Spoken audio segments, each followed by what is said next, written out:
જય શ્રી કૃષ્ણ. તો ભગવાનના કહેવાથી બધા વ્રજવાસીઓએ વિવિધ પ્રકારના વ્યંજનો બનાવી તૈયાર કર્યા, થાળમાં ભર્યા, સજાવીને લઈને આવ્યા. જો કનૈયા કેવા સુંદર વ્યંજન બનાવ્યા. આવું જોઈ ભગવાન પ્રસન્ન થાય છે. આ વિવિધ વ્યંજનો લઈ બધા ચાલ્યા અને ગોવર્ધનની તળેટીમાં આવી પૂજા કરવાનો પ્રારંભ કર્યો. બધા કહે, ક્યાં છે તારો ભગવાન? તો લાલ કહે, આ રહ્યા 7 કોષના મારા ભગવાન. બધા કહે, આટલા મોટા ભગવાનની પૂજા કેવી રીતે કરીએ? ભગવાન કહે, ચાલો હું પૂજારી છું, હું કહું એ પ્રમાણે તમે ભગવાનની પૂજા કરો. ભગવાન ત્યાર પછી તો બધા ગ્વાલાઓ કહેવા લાગ્યા, ગ્વાલાઓને કે સૌ પ્રથમ મારા ભગવાનને સ્નાન કરાવો.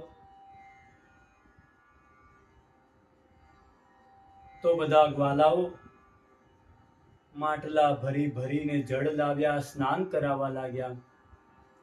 આપણા ઘરમાં બાલકૃષ્ણ બિરાજિત હોય એને આપણે 100 ગ્રામ 50 ગ્રામ પાણીમાં સ્નાન કરાવી શકીએ.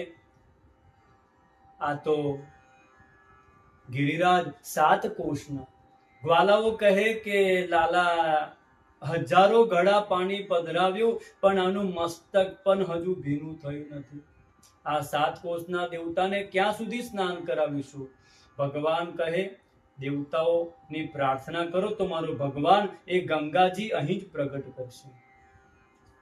લાલાએ મનમાં ને મનમાં ગંગાજીનું આવાહન કર્યું અને કૃષ્ણે એ પોતાના શ્રી ચરણથી ગિરિરાજની શિલાને દબાવી.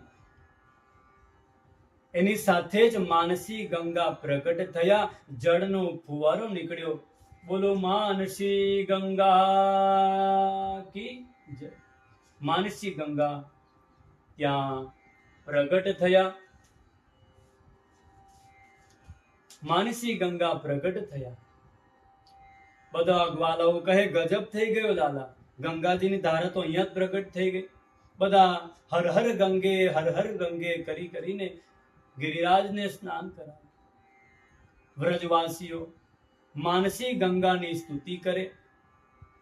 માનસી ગંગા શ્રી હર દે, गिरिवर की परिक्रमा दे. मानसी गंगा श्री हर दे, गिरिवर की परिक्रमा दे. પછી તો ગિરિરાજની 16 પ્રકારના ઉપચારોથી ભગવાનનું પૂજન થયું.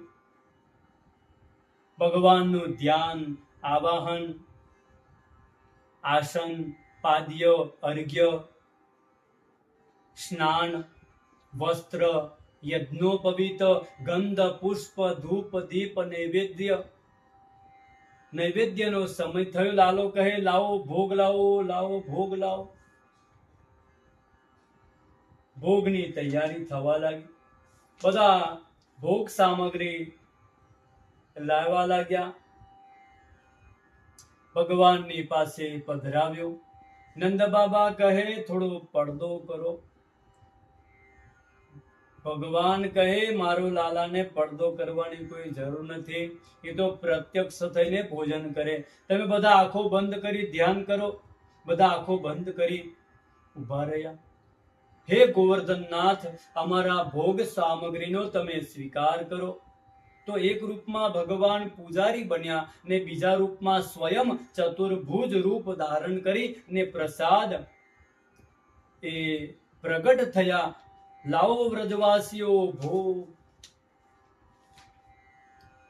ભગવાન બધા તો આશ્ચર્યચકિત થયા. આંખો ખોલી જોયું તો ચારે ભુજાઓ ખોલીને ચારે હાથ ખોલી સ્વયં ગોવર્ધનનાથ ઉભા છે. બોલો ગિરિરાજ મહારાજ કી જય. ભગવાન હાથ આગળ લાવે.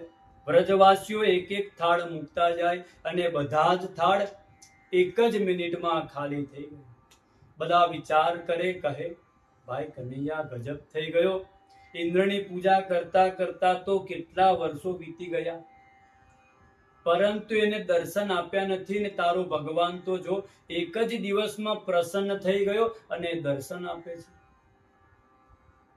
અને માગીને પાછો ભોજન ખાય. હવે તો નક્કી જ કર્યું છે કે પૂજા તો તારા ભગવાનની જ કરીશું. યશોદા પણ પ્રસન્ન થયા. કહે બેટા, આ તારો જે ભગવાન જે છે ને, એ તારો ભગવાન એ તારા જેવો કેમ દેખાય છે? તારો ભગવાન એ તારા જેવો કેમ દેખાય છે? તો કહેવા લાગ્યો, માં સાંભળ, હું જે ગાયનું દૂધ પીઉં છું ને એ જ ગાયનું દૂધ આ મારા ભગવાનને પીવડાવું છું. તો એક જ ગાયનું દૂધ પીતા પીતા અમે બંને જણા એક જ મુખારવિંદ વાળા થઈ ગયા. લાલો કહે, મૈયા 7 કોષની પરિક્રમા લગાવી લો. જો પ્રેમથી પરિક્રમા લગાવશો ને તો મનની બધી જ ઈચ્છાઓ મારું આ ભગવાન પૂર્ણ કરશે અને બધા પ્રેમથી ગિરિરાજની પરિક્રમા કરવા તૈયારી કરે. ગિરિરાજની પરિક્રમાના 2 રસ્તા છે. એક છે નવકોષનો, બીજો છે 7 કોષનો.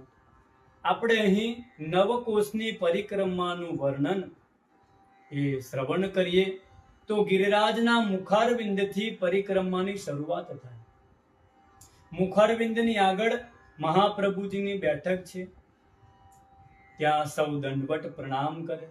સૌ પ્રથમ પરિક્રમા એ દંડવટી શિલાનું સ્થળ આવે. નિયમ એવો છે કે પરિક્રમા શરૂ થાય ને પરિક્રમા પૂરી થાય ને ત્યારે પાછું અહીં દંડવટી શિલાએ આવવું પડે, એટલે આનું નામ છે દંડવટી શિલા. ત્યાંથી આગળ જતા ગોવર્ધન ગામ આવે. અહીં માનસી ગંગા છે. માનસી ગંગા એ ગિરિરાજનું મસ્તકનું સ્થાન છે. સૌ પ્રથમ વૈષ્ણવો માનસી ગંગામાં સ્નાન પાન આચમન કરી આગળ વધે. ત્યાં મહાપ્રભુજીની બેઠક. ત્યાંથી આગળ ચકલેશ્વર મહાદેવ પહોંચે. ત્યાં જળનો અભિષેક કરી આગળ જતા એ ઉદ્ધવ કુંડ આવે. અહીં બહુ મોટી ગૌશાળા. યાત્રાળુઓ ત્યાં ગાયોને ઘાસ નાખે. ઉદ્ધવ કુંડથી પરિક્રમા રાધાકુંડ કૃષ્ણકુંડ આવે. ત્યાં મહાપ્રભુજીની બેઠક. ત્યાંથી પરિક્રમા કુસમોખલ તરફ જાય અને સૌ બોલે, ગિરિરાજ ધરણ શ્રીજી તેરી શરણ, ગિરિરાજ ધરણ શ્રીજી તેરી ચરણ. ત્યાંથી આગળ નારદ કુંડ આવે. ત્યાંથી આગળ ચંદ્ર સરોવર આવે.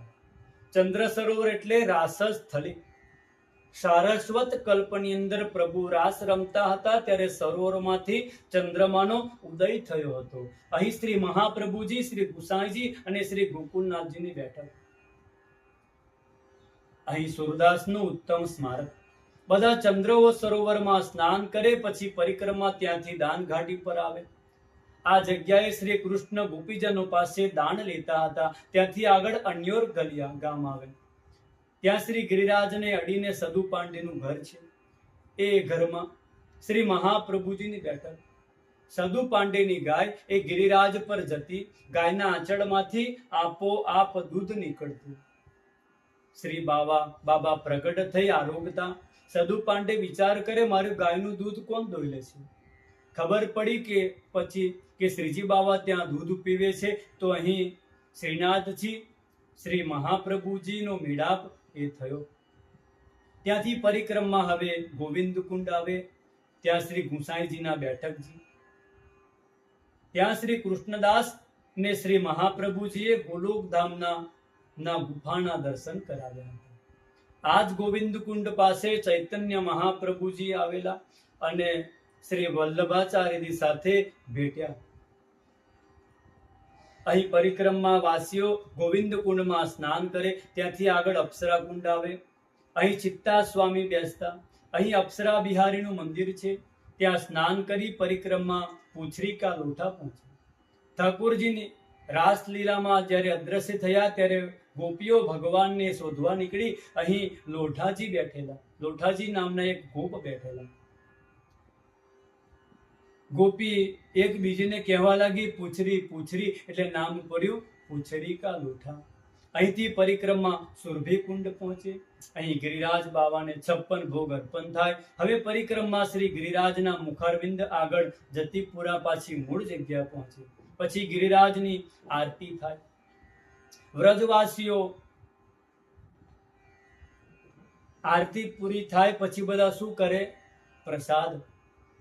તો પ્રસાદ માટે પડાપડી કરે. એક હાથમાં પ્રસાદ લે અને પાછળ મૂકીને બીજો હાથ ધરે. આ પ્રસાદ નારદજી વિચાર કરે કે આ પ્રસાદ મારે પણ લેવો જોઈએ ભગવાનનો. તો નારદજી પણ પ્રસાદ લેવા આવ્યા. નારદજીએ પ્રસાદ લીધો. નારદજીએ પ્રસાદ આરોગ્યો, અડધો રાખ્યો. કેમ રાખ્યો? અડધો પ્રસાદ અને કોને આપવા માટે જાય છે એ આપણે આગળ સમજીએ.